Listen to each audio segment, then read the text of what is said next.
Welcome to the next episode of the D-List podcast. I'm Mel Elyard, your host for today. And today we're talking about how cognitive difference can drive innovation and growth. And we are live at Climb23.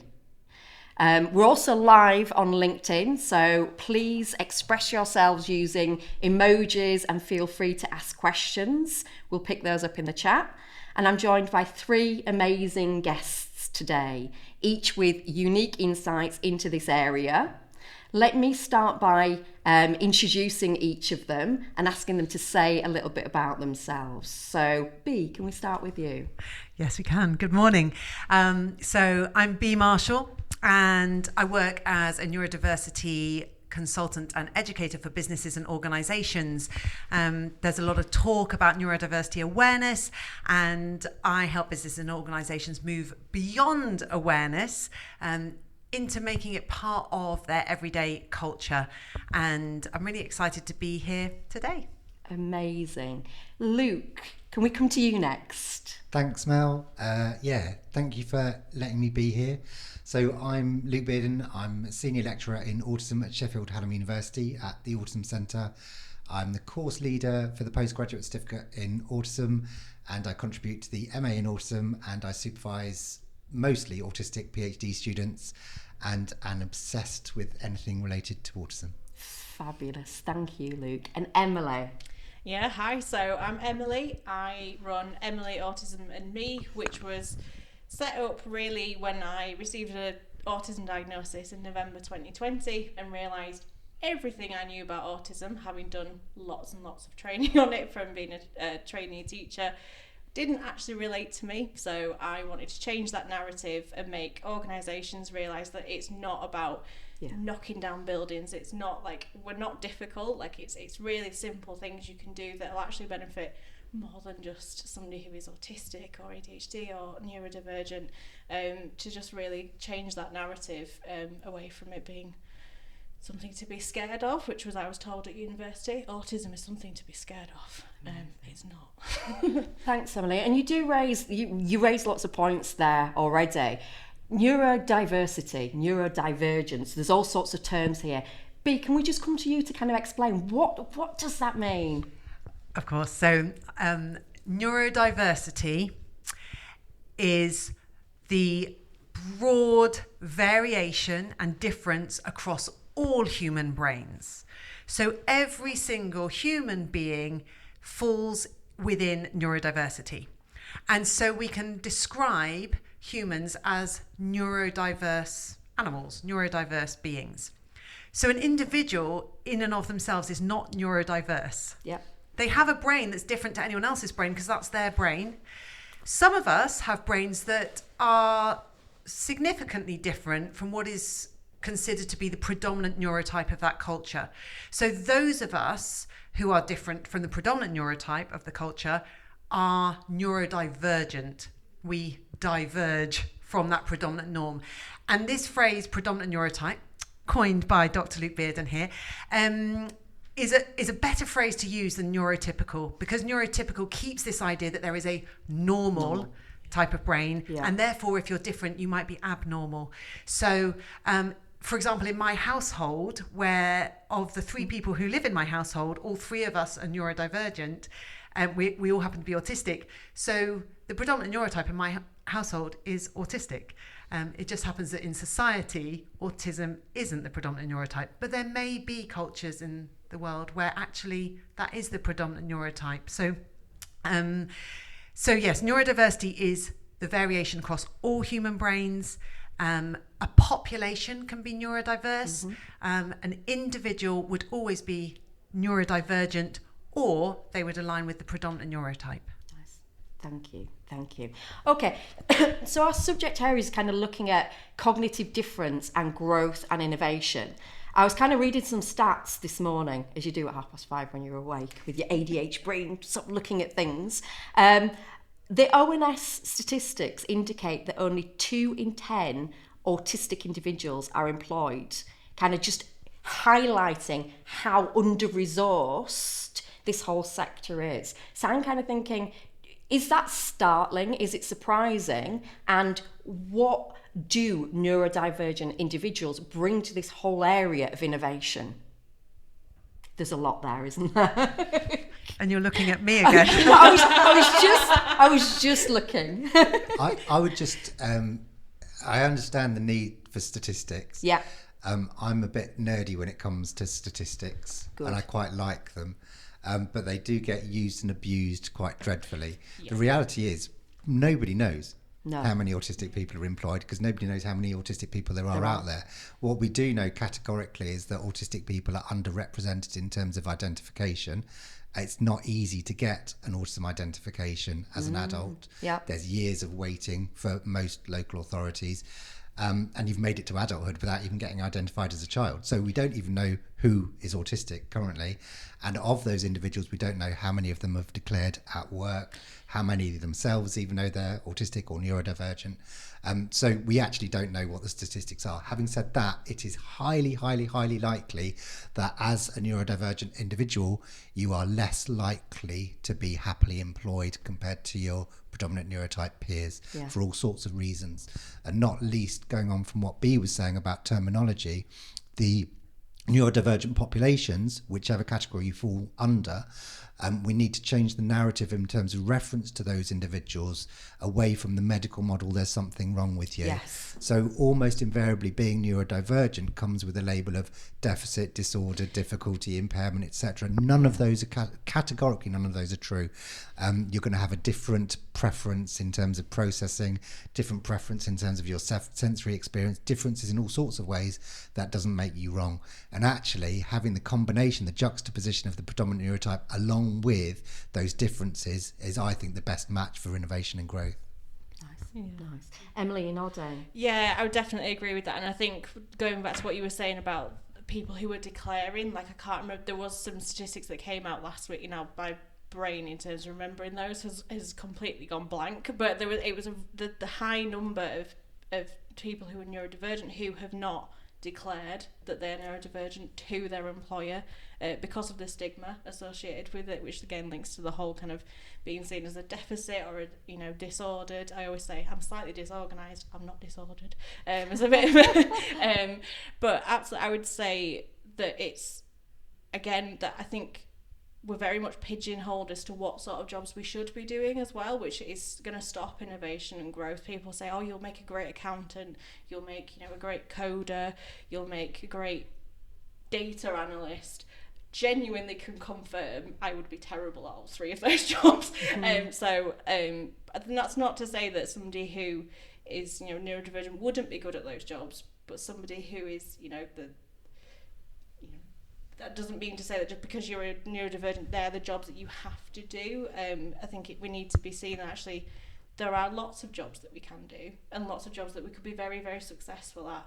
It's about seeing those opportunities in the kind of that population. Emily, can I just ask, because I think that's really interesting. I just wonder whether you feel it's almost like a catch-22, because so many autistic people I know who have declared at work actually regret doing so. So the autistic GP who said to his colleague who'd been in his job for 15 years, oh yes, by the way, I am actually autistic, and his colleague straight away said, well, are you in the right job then?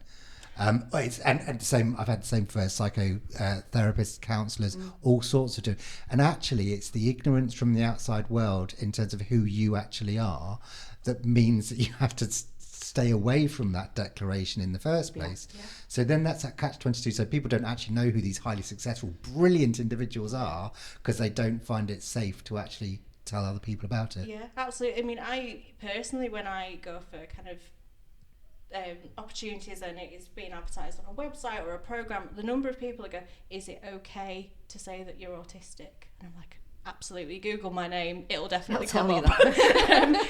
Like, there's no point in shying away from it, but actually there's that thing of, is it okay to declare? And so many people, I've declared when I was employed and actually do regret it myself, because I think actually it didn't really help. It hindered maybe more of the process. That absolutely, I think there's lots of things to unpick in that area of actually, is it, like you say, that immediate question of, oh, is this the right job for you? Like, absolutely. Like, we're all individuals. We will all have our own strengths. We will all have our things that we're really good at, just as anyone would. So it's about seeing the individual, I think, and not immediately going, oh, well, because you're a GP and autistic, therefore that means you can't be a good GP. I think that concept of seeing the individual as an individual is so crucial, but Yeah. and it's so easy to do, but people don't do it. No. I wrote a list. I like things in sets of 3, so I write 9 reasonable adjustments in one of the books I wrote, and one of them I think is something like, when somebody declares they're awesome to you, make no assumptions whatsoever, literally none, and then go back to the individual. Okay, well, what does that mean to you then? And if we all did that, the world would instantly become a better, safer place. Yeah. One of the things that I talk to businesses and organisations about on this is this idea that, just because someone may declare that they're autistic or dyslexic or, ADH or whatever, that you can't then know, okay, you're autistic, so you need this support at work, you need these adjustments.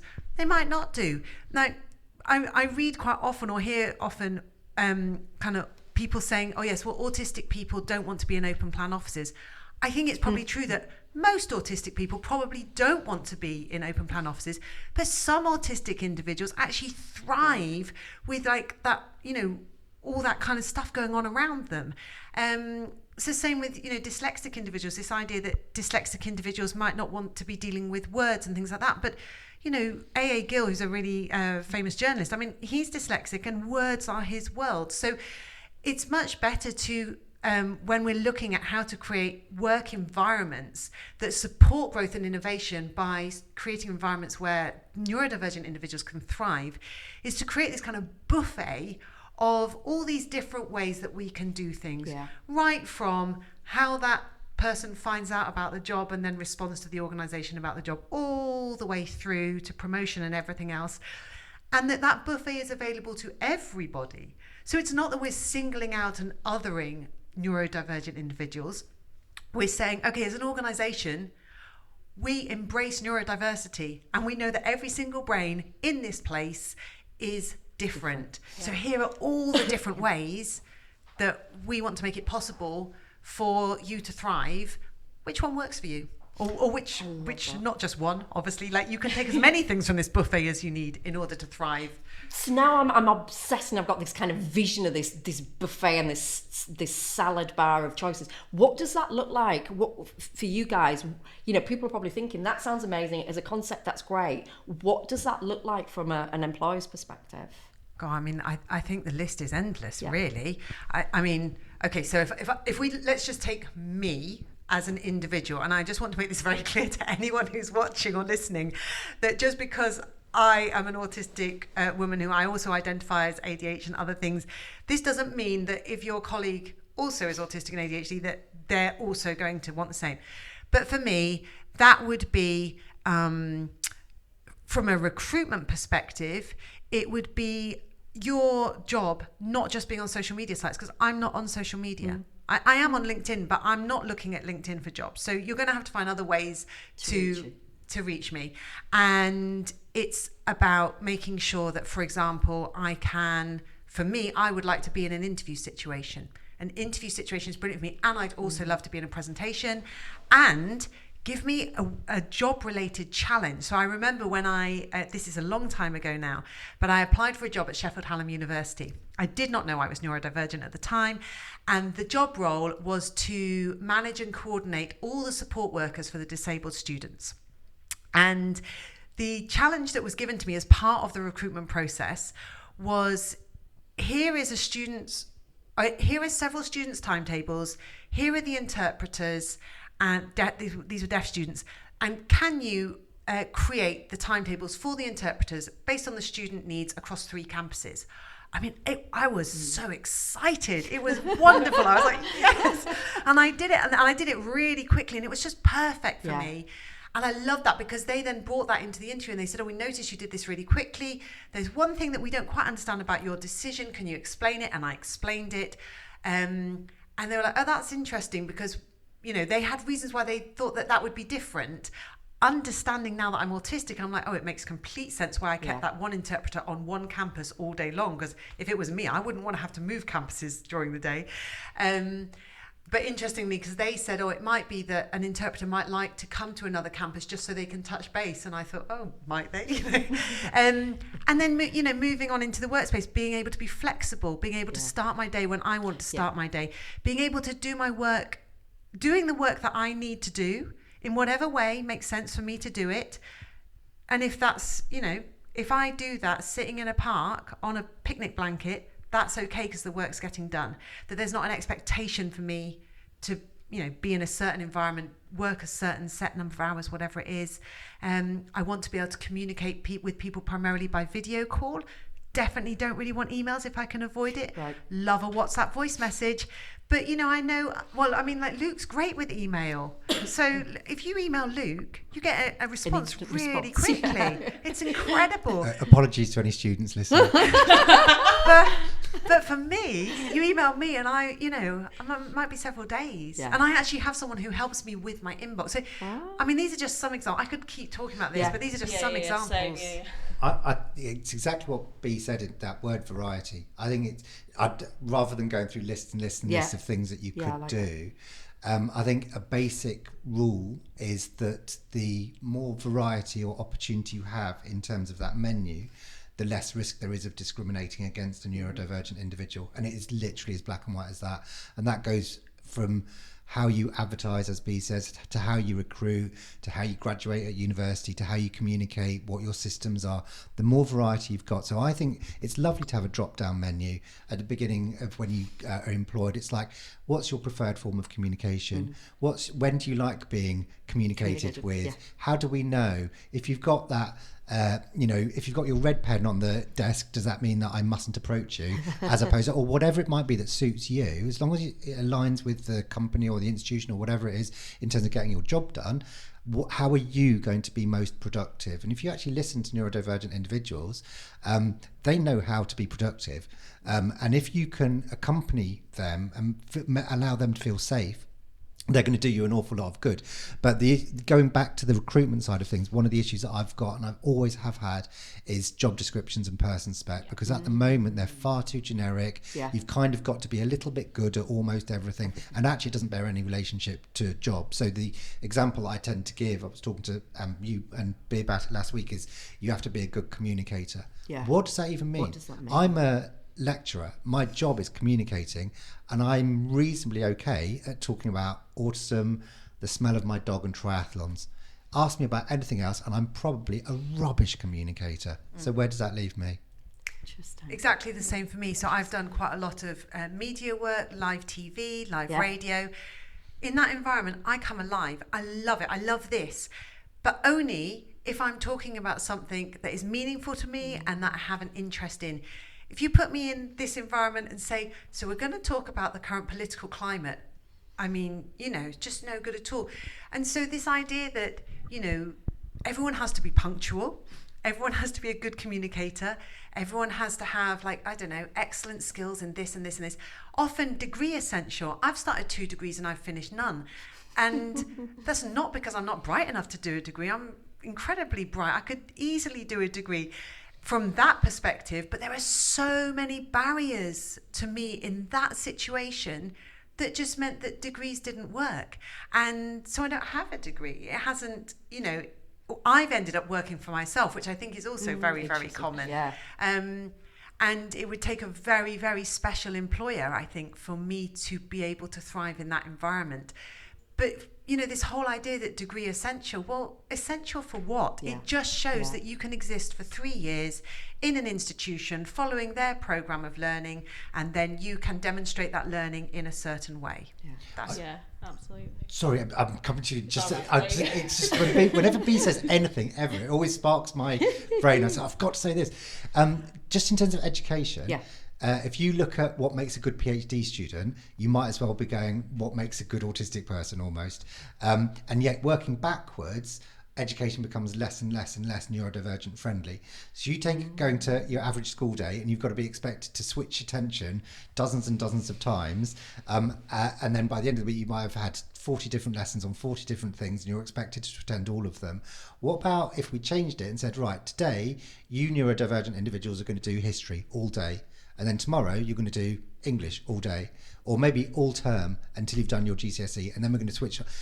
If we replicate, and then all of a sudden you've got students who are not failing at school and ending up getting degrees and so on. If you could replicate that at work, say, right, this week we've got a week's worth of work, and actually we're going to chunk it up so that some people who like doing lots of different things during the day can do that. If you want to do one task for the full day and then move on, and tomorrow, by the end of the working week, you're just as productive, if not more productive than the predominant neurotype, just because we've allowed you to do it in your own way.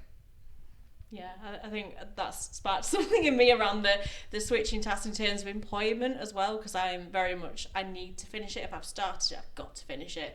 And I think I've had that conversation with employers a lot of, we just come to this meeting, I'm like, could I please just finish? And I think that's often seen as me being, I don't know, rude or a bit defiant. It's genuinely, I've just got to get that last thing. And actually it's that flexibility and that variety of everyone has their own kind of needs. And I think going back to the job description as well, is the one that gets me is interpersonal skills. What is that? Yeah, it's quite an old-fashioned term. I had to Google that when I first started applying for jobs. I had no idea what an interpersonal, to be honest. I'm thinking about it now. I don't think I could describe it now. But I think when you're like, personally, I'm not going to speak for everyone because I wouldn't want to do that, but on my feeling is I am constantly told that I'm not communicating correctly. The reality is I'm communicating in my own way. It's just that how, it's not how society would like me to maybe communicate. So I think it's when you're being constantly told and told and told over again that you're not communicating properly, or that was a bit rude. I would say I'm not rude, I'm honest. If you don't like it, that's okay. But I've lost my train of thought by going on that tangent. But so it's very much like about how you if you're constantly told that you can't communicate correctly or communicate effectively, if you're reading job descriptions that say you have to be an effective communicator or you have to have good interpersonal skills, you're immediately going to go, well, everyone's telling me I can't do that. The degree, or what is it, equivalent experience, what does that mean? Yeah, what is that? What's equivalent? Something that's coming up for me now is I wrote a blog post recently about this, and it's kind of like the opposite of this. So one of the things that quite a lot of neurodivergent individuals bring to an environment is they're like the canary in the coal mine. So, back in mining days, you sent canaries down into the mines, and if there were poisonous gases down there, the canary never came back. So it's a warning signal. Often what neurodivergent individuals can do in an organisation is, if it's safe enough for them to speak about what's going on, they can very quickly let you know which parts of the organisational culture aren't right, which parts of the processes or the systems aren't right, what is preventing the growth and the innovation. It's the neurodivergent individuals that have this often extraordinary sensitivity to all these things that the predominant neurotype might not be noticing, because the predominant neurotype are brilliant in other areas. And so having neurodivergent individuals in your organisation and creating spaces that are safe for them means that those neurodivergent individuals can kind of be that canary, and fortunately can come back and tell you, like, if we go any further down this route, then things are going to go tits up, or this is why we're not seeing improvement. Can I say that on here? You just did. Yeah, I just did. Yeah. It's not the radio, is it? It's not like the BBC or something. BBC. And I think, but you would never see a job description saying wanted canary in a coal mine abilities. And yet, I think that's an incredible skill that neurodivergent individuals bring. And one of the things I've often talked about with people is that my first language isn't actually verbal. My first language is energy. And one of the challenges that I have in any situation is my energy will always be reading things accurately. So if I say to someone, "Oh, hi, how are you today?" in that kind of like trying really hard to mask, because that's not really what I want to say. But if I do that and they say, "Oh, yeah, I'm really great, thanks," and I'm thinking, "You're not." Like, I know you're not, because my energy's telling me you're not. So then I'm in a quandary of like, oh gosh, okay, do I just go, "Oh, that's great," or do I say, "Are you sure you're okay? Because I'm really sensing that you're not." I used to go down that, "Oh, that's really great," and now I just think, no, actually my energy speaks to me really clearly for a reason. And I know that when I'm working with businesses and organizations, my energy is what really cuts through what's not going on in their organisation. I can feel with my energy what I need to know way better than spending a day in a consultancy role listening to them. I mean, I still do listen, of course, but my energy will tell me something and I can say, okay, this is what I'm picking up. Tell me about it. And often they'll say, wow, that's incredible that you noticed that, you know, and I'm like, okay, but this is like my first language. My first language knows this stuff, and I know I'm not the only neurodivergent individual that has that.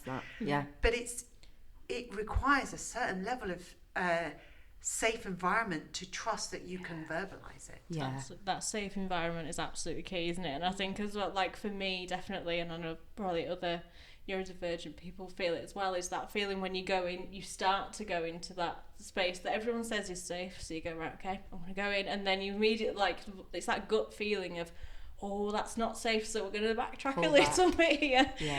So I think that sort of, if you know, it's finding places that truly are safer. I think it's that being, it's whether there's neurodivergent individuals are properly entrenched and actually accepted, as opposed to sort of tokenistically sort of going, we do this, we do that, we do the other. Where I've got this concept of autopia, like autistic utopia for the future, and I think the strapline is like something like when the weird becomes normal, or when normal becomes weird. But it's kind of like, so we mentioned meetings and safety. Meetings should never be the way they normally are. Like, you go into a meeting and it says on the agenda it starts at 9 o'clock and it's 9:05 and people are still talking about their shin splints. And then on the I love agendas are great, but they're really awful when people start talking in the chairs, not like, sorry, but that's not on the agenda, or that's on the agenda later, or that's part of any other business, or we finished that point, can we move on? And then it comes to the end of the meeting and people are still talking about the state of their educational system or whatever it might be. It's like, that's not on the agenda either. So if you just buy into an absolute culture where everyone knows, if you want to talk to each other, do it 15 minutes before the meeting. At 9 o'clock we start, we carry on till 9:45 when a meeting ends, and then you can carry on talking whatever it is afterwards. And it's literally a cultural thing. And going back to the safety thing, and this is something that I think lots of neurodivergent people find so difficult to get to the point of being almost browbeaten, because it's almost being gaslit day after day, where people listen to them, don't actually believe what they're saying. Yeah. So if you say to somebody, actually, I find that meeting situation really quite problematic, because other people don't empathise with that and they think it's perfectly okay to talk about stuff that's not on the agenda, they might listen to you, but without actually believing you, in which case that no longer becomes a safe space, goes back to exactly what P&Ms were saying, and then you withdraw. And then you've lost out, and the rest of the workers lost out as well. Yeah.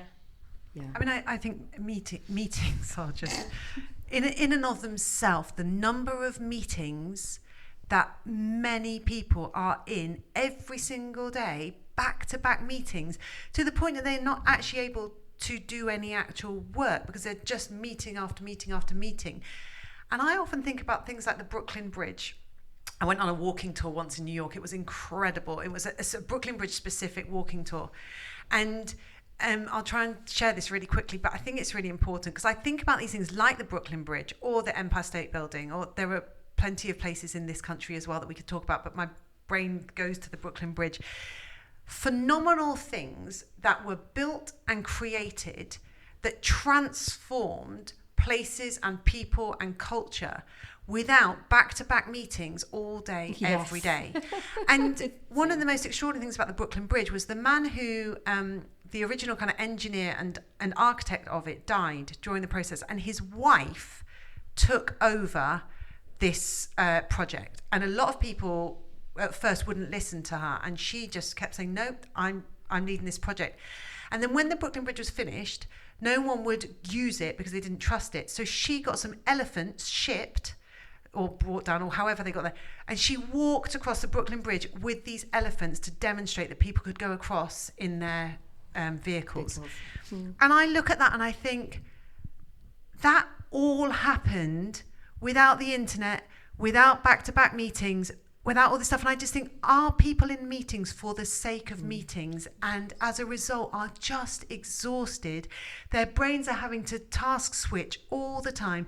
They're having to, because it's all on Zoom, and I think Zoom is wonderful, or Teams or whatever, but like you're working out which is the voice on the screen right now that's talking to me, and then there's someone else doing something in the chat, and then I don't know, your other monitor's pinged up with an email, and I just think this can't be good for the predominant neurotype. Like, who is it good for? Who is it good for? Is it good for anyone?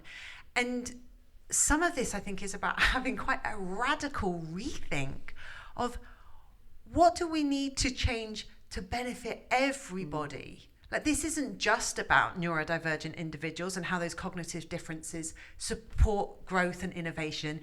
This is about supporting the brain, every different brain, and what we do to make business and organisation environments in which every brain thrives. And for example, I think let's really drill down to, is a meeting essential? Like, is it really essential? Because it probably isn't. And just getting rid of meetings, I think, would not only support neurodivergent individuals, I think it would support everyone. Yeah. I think Cultural. we get so used to the predominant way of doing things, whatever that looks like. And I think that ties in with the fundamental principle of this whole thing about how neurodivergent individuals can add to growth in industry. Yeah. My view is, and I'm not having a go at any neurotype at all, but if you get a group of individuals who all think in the same way, Yes. whoever they are, Whoever they are. then at some point they will be treading water. It will become stagnant because people are all thinking in the same way. So by definition, you need people who think in a different way to jostle things up and make people think slightly differently. And that logically is the only way things will change, for the better or for the worse. But it's the only way things will change. So if you do want things to change, i.e. you want growth and innovation, you have to have a mix of brains to do it. It makes sense. Yeah. It makes perfect sense. And just that openness to change as well. Like, I think, and again, not kind of going off on too much of a turn, but like when organisations go, oh, this is how we've always done it. Like, great, let's change it. That's like, not change necessarily, is it? Well, I'm saying this knowing that I don't like change, but like, like change for the better is good. But yeah, like if it's not what is that saying? If it ain't broke, don't fix it. Thank you. I'm not good with sayings, but like if it's But who's saying it's not broken? Like, have you got somebody who's autistic, somebody who's dyslexic, somebody who's dyspraxic, in your organisation? Are they, well, A, have they disclosed, and B, have they actually, got that safe space to say, actually, I don't want to sit in meetings from 9 till 5, or work 9 till 5. Actually, that's not a nice working pattern, 9 till 5, but. Yeah, that's just the norm. But I'm saying the norm, like, that's the wrong word, like, but that's just what's accepted, isn't it? That you work 9 till 5. That concept of things, if it ain't productive, I think that's brilliant, Em. Like, I ought to be careful and remember what job I've got, but I've recently been part of setting up a student journal, which is called Autopia, for students to submit. And it came to me a couple of years ago in the middle of the night, and I was teaching, and I'd been marking some assignments, and I was like, this is brilliant, this is really good. I'm going to set up a student journal. So about 3:00 in the morning, I was in a Holiday Inn in London, and that's not relevant. And I started looking into how you set up journals and what journals look like, and not obviously, but I've published in journals, and I'm a referee for journals. And it suddenly occurred to me that it's pretty one-dimensional. Yeah. You have to write a certain amount of words in a certain way with a certain structure. And I was thinking, hang on, a lot of my students don't operate like that. So if you're one of my students, you don't have to submit an assignment if you don't want to. You don't ever have to write a word if you don't want to, as one of my students. You can complete your postgraduate certificate by verbal presentations or interview or whatever it might be. And I was thinking, why in academia is knowledge transfer only deemed possible in one way? Surely that's discriminatory against anybody who doesn't provide knowledge transfer in that way. So it's hopefully being launched this year, but we've got a WordPress platform. So if you want to do a vlog or a play or a poem or whatever, as long as it meets the academic standards and it's appropriate knowledge transfer, that should be accepted as a peer review journal submission. I love that. Yeah. I love that, and I love how that kind of idea within academia can then be transferred across into business. this kind of changing how how we present information, how we share resources, how we deliver vision. I mean, a really simple thing, for example, is understanding that not everybody can picture things in their head. Yes. Like, there's actually quite a lot of people that if you say, imagine a pink elephant, well, they can't imagine a pink elephant. They can't create the picture in their head. And yet we often say, like, I want you to imagine this vision that I'm going to share for you, kind of thing, about the business. Understanding that people have all sorts of different ways of receiving information, giving information, processing information, and different amounts of speeds to do that. So, some of us can process super fast in some situations, but really slow in others. And understanding that there's something called a spiky profile of strengths and challenges amongst neurodivergent individuals. So the predominant neurotype, we all have strengths and challenges. The predominant neurotype has a wavy profile. So they have their strengths, they have their challenges. And because the challenges aren't that significant, they don't need to invest a significant amount of energy to manage them in order to move up into their strengths. But a neurodivergent individual has this kind of spiky profile. So higher in their strengths, but their challenges are far more significant. Yeah.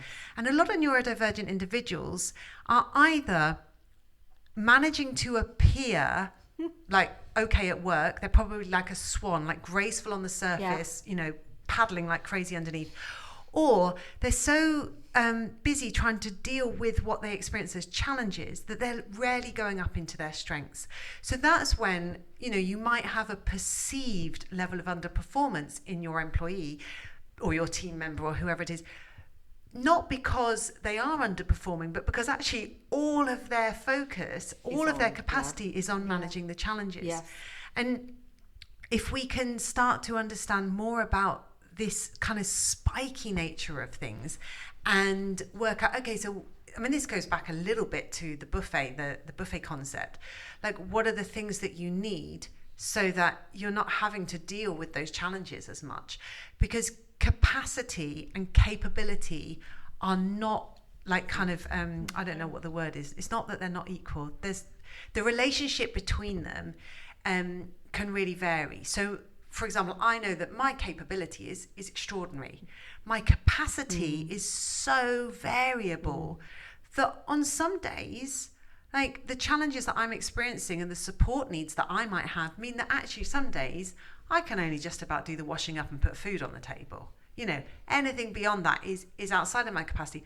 Other days, my capacity means that I can be creating products, I can be having meetings, I can be speaking, I can be doing all these things, I can be coming up with new ideas.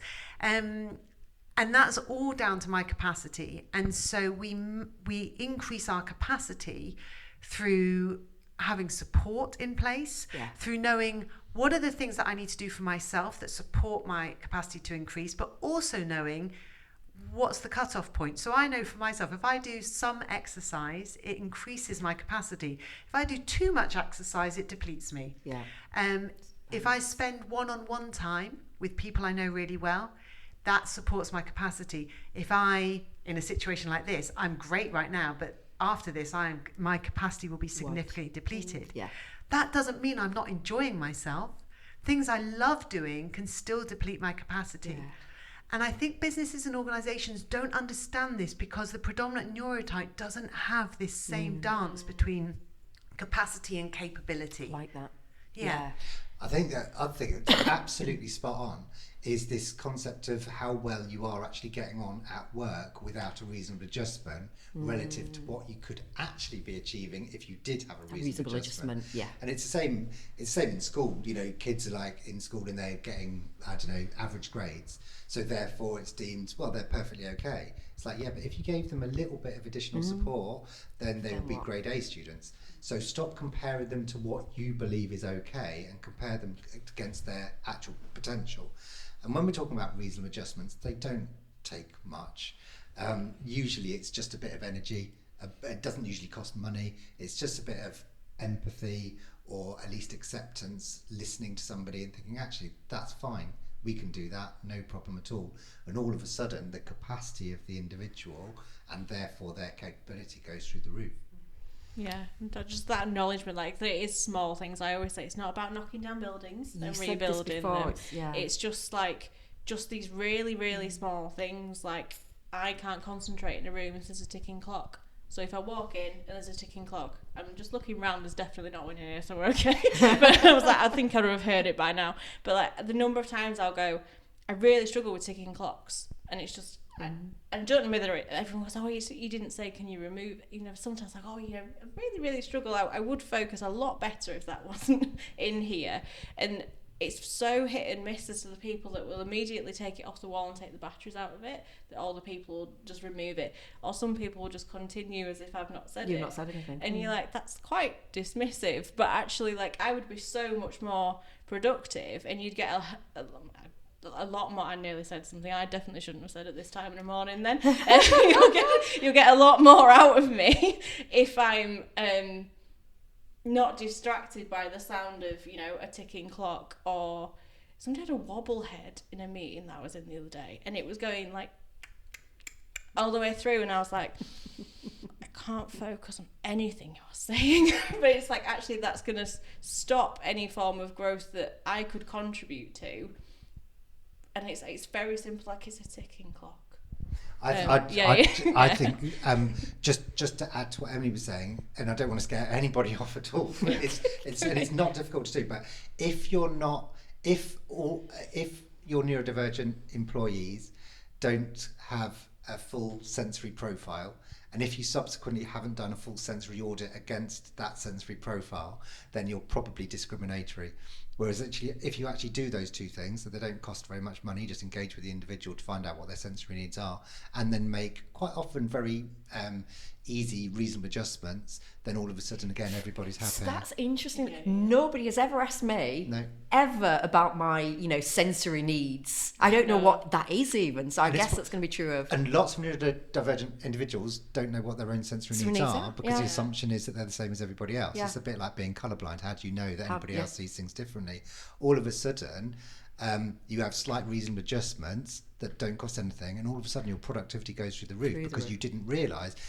Emily's very self-aware. You might not realise that the sound of the ticking clock doesn't do everybody else's head in. You might make the assumption it's, oh, well, everybody else copes with it really well, so I don't want to speak out. Actually, no, nobody else notices. You're just hypersensitive. You've got incredible auditory processing abilities. So actually that is a legitimate bother to you.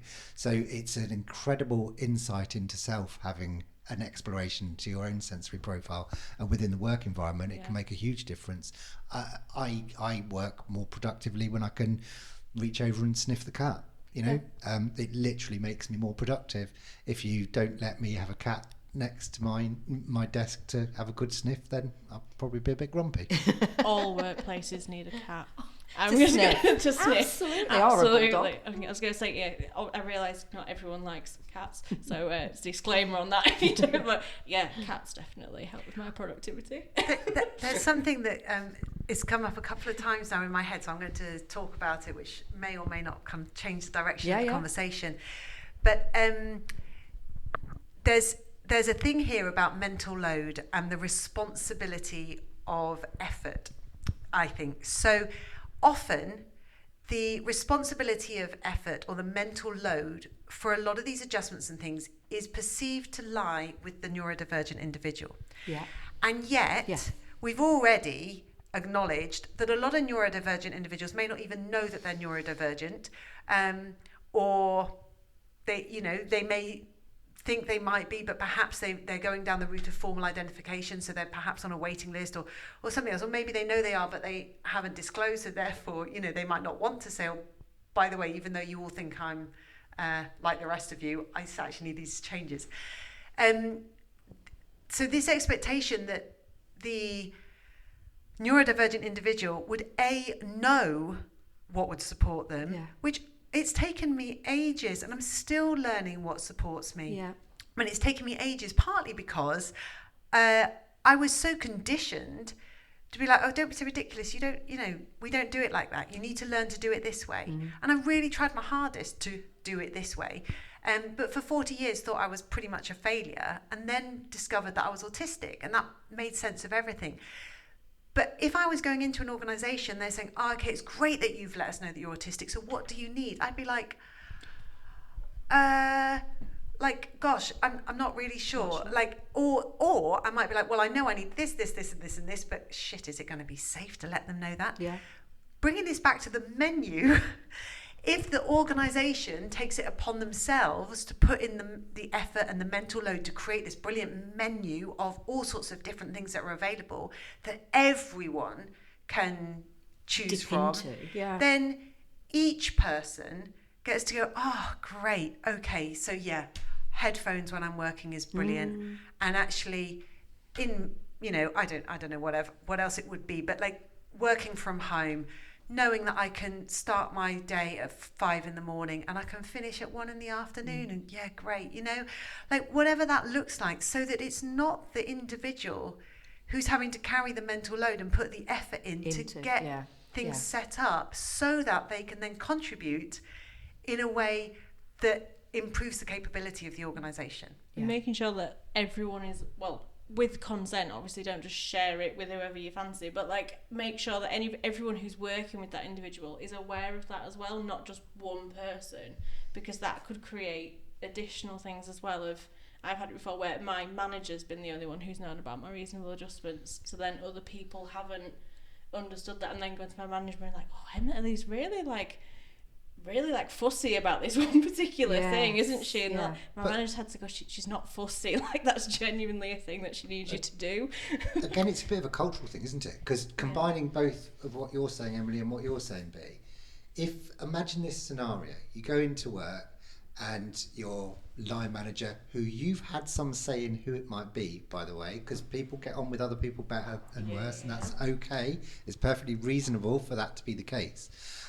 Some neurodivergent people really, really clash with some of the predominant neurotype, and vice versa. Yeah. And if that's the case, it's not a productive relationship. Yeah. So change it.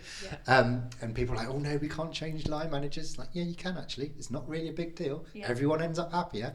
But if you go into work and it's like, it's not, oh, this person is neurodivergent and therefore her communication needs are this. Every single person on this floor has got a communication preference. Yeah. This is what it is. Yeah. It might be that person's in the minority for wanting voice notes as opposed to emails, but everybody has a declared communication. Everybody's got a declared preference for sociality. Everybody's got a preferred preference for their sensory environment. Every single person, all of a sudden you feel so much more included. Yeah. And also then, a business or an organisation can have a really simple system set up so that you can check in like, I need to talk to Mel about this new project. I'll just quickly look Mel's, preferences up. Oh, okay, great. I know that Mel needs this and, whatever it is. One of the things that, for example, is I cannot stand teamwork. I really don't like being part of a team. I don't like having to work on something. This is fine. This is good. But I don't want to have to work on a shared project. I mean, I'd find it really hard. I'd have to be so careful who I did that with, what the project would be. But I love body doubling. Body doubling is when someone else is alongside you whilst you're doing whatever it is you're doing. You're not talking to each other. It's not like an accountability thing. It's just they exist. They might even exist on the other side of Zoom, but they can exist in person. So I didn't realise body doubling was a thing, even though it turns out from my mum, I have wanted to body double since I was tiny. I used to be really upset if she left me to play on my own because I just wanted someone, I didn't even need her to play with me. I just wanted her in the room while I played. It turns out that body doubling is a thing. A lot of ADHDers love it. And it's something around that other person simply being just present keeps your brain focused. And I, over the years, have had friends who've said, oh, do you want to do something? I said, I'd love to see you. What I'd love to do is, could you come to my house for a cup of tea and sit on my bed while I fold 10 bags of laundry? But like, so at the moment, I have 10 bags of laundry at the end of my bed. I can get laundry clean, I can get it dry, and then it sits in the bag. Even though I've timed it, I know how long it takes me to do one bag of laundry. If someone just sits on my bed, I can do that laundry. But that's laundry, but that's the same for me with all sorts of things. So when I have support through Access to Work, which is the most incredible funding available through the British government. It is not easy to access. So once you've got it, and as long as they get it right for you, amazing. Getting to that point is actually really quite challenging. And ironically, I needed my support worker to go ahead and do that process for me because I couldn't even do it on my own. But a lot of my Access to Work funding actually pays for another person to be present, so I can actually get on and do the stuff. And I mean, I don't think Access to Work would necessarily understand that, but I mean, I've called it a virtual assistant, you know, and they understand virtual assistant, but actually what I have is someone who's just there while I'm doing stuff. But it's the difference for me between being productive and not being productive. Unless I go into the hyper-focus, that's a whole other thing altogether. And that's another thing. If you want cognitive difference to support growth and innovation, you have to be set up so that people can be in spaces where they can go into hyper-focus and flow without interruption, stay in that place until they come out of it naturally and leave them to it. You know, it's really interesting that you raise that point. There's a few things, because the way my brain's now back, I don't know, 20 minutes ago on things that we've been discussing. So I'm kind of thinking about how something around masking and something around how I'd use the word random. I find it really interesting having these conversations because I haven't for a lot of years. Again, we talk about late diagnosis. I've known for a long time, but, you know, for all sorts of reasons we've discussed, stigma and all sorts of things, I didn't get that, and I've probably lost out on a lot of conversations like this and other support. But for me, there's something around masking, and I would always describe myself and feel random. That's the word that I'd use. And for me, random would be, I couldn't, in a typical work environment, trust myself to be consistent. That's how I felt. That's how I'd put it on me. But what I realised was some days I can't switch it on or off. I don't know really when it's going to happen. I don't know what set of circumstances caused me to be able to do that. But sometimes I can hyper-focus. I can be really, really concentrated, and I love being in that zone, but I don't know when it's going to happen. If somebody comes and interrupts it, that's it. I can't necessarily get straight back to it. But for me, it's all wrapped into this masking and energy.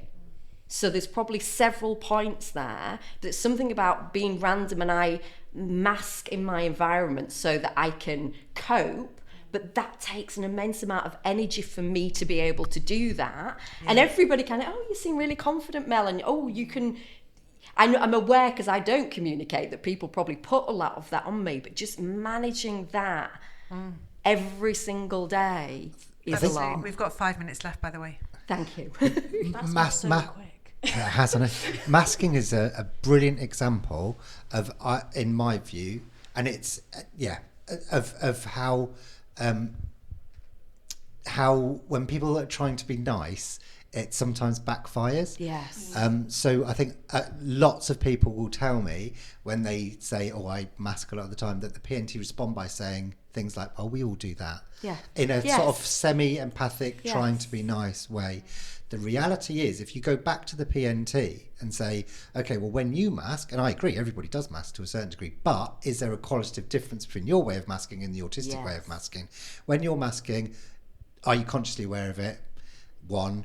2, does it take up an enormous amount of energy? 3, are you absolutely shattered as a direct result and you have to go and lie down afterwards? If the answer to any of those is no, it's not the same experience as when an autistic person is saying to you that they're masking.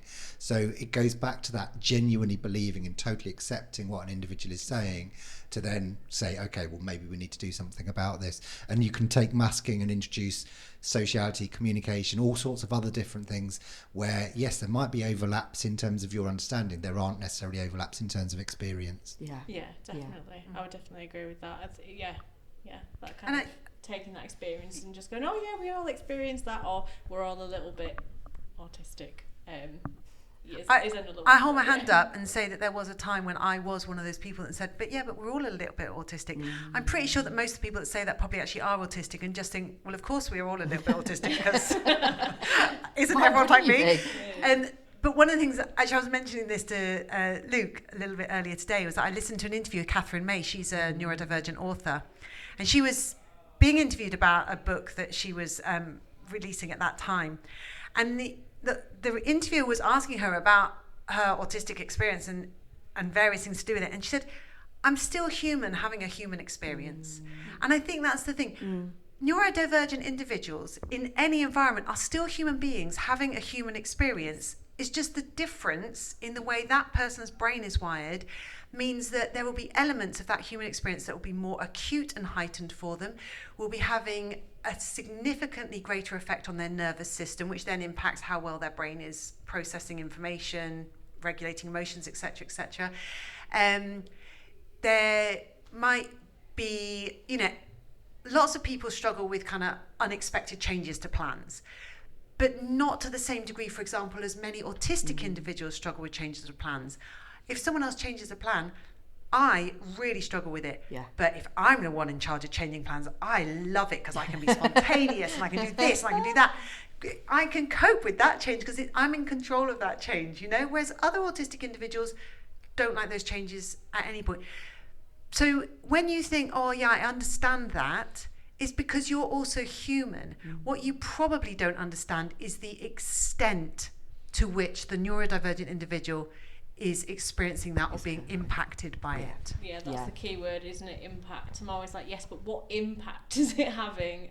Which is usually a good conversation starter. But when we get this stuff right, then the benefits and the positive impact is massive. It's huge. Yeah. So I would love to spend the whole day in this lovely little podcast room with you guys, because I think we could talk all day and all night probably. But we've got to bring it to a close. Very, very quickly, I just wanted to, I know you've got an incredible resource, and I know we talked about possibly sharing it, and I think the audience that's probably tuned in would really get a lot from that resource. So is that possible, and how might we do that? So the resource is called You, Me and Neurodiversity, and I don't really understand, I'm on LinkedIn, but I don't really understand LinkedIn properly. But what I can do is I will go into the event, and if I can upload it as a file, amazing, I will upload it as a file in there. So if you do we'd love you to download it because it goes through everything to do with the basic understanding of neurodiversity. It gives you so much food for thought. It tells you a bit more about us, and we've all contributed to it. We're also really happy for you to share this document widely.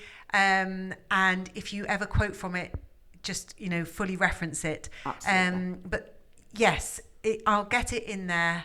I've got my laptop with me, so once I've had a bit of a chance to just down-regulate from being in here, I'll have a go at uploading that. And yeah.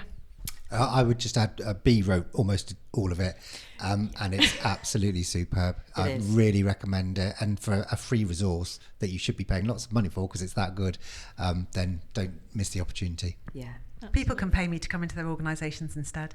That was a good plug. I liked that. Amazing. So nothing really left for me to do other than to thank my amazing guests for being so authentic and honest. Thank everybody for tuning in to the D-List podcast. Thank Anticus who sponsored the podcast over the last 2 days. And and that's it. Bring it to a close. Thank you. Thank you.